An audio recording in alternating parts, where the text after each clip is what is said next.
הזאת שכתבה יושן שזר. אני מדברת כמו בבית ספר עם ילדים. אז בבקשה, מי הדליק? שיר מי הדליק?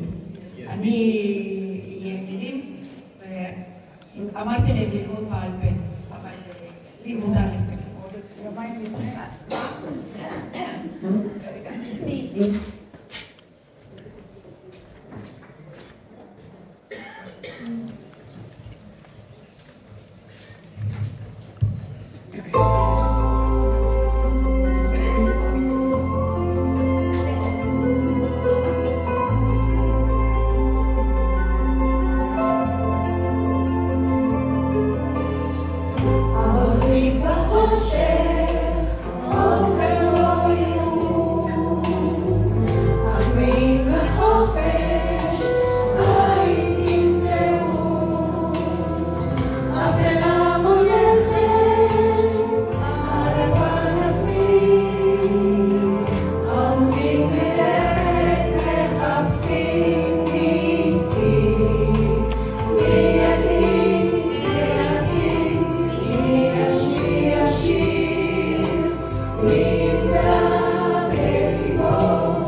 אני עוד פעם מודה לכם, השיר הזה כל כך מרגש עד מאוד, ואני רוצה להזמין אתכם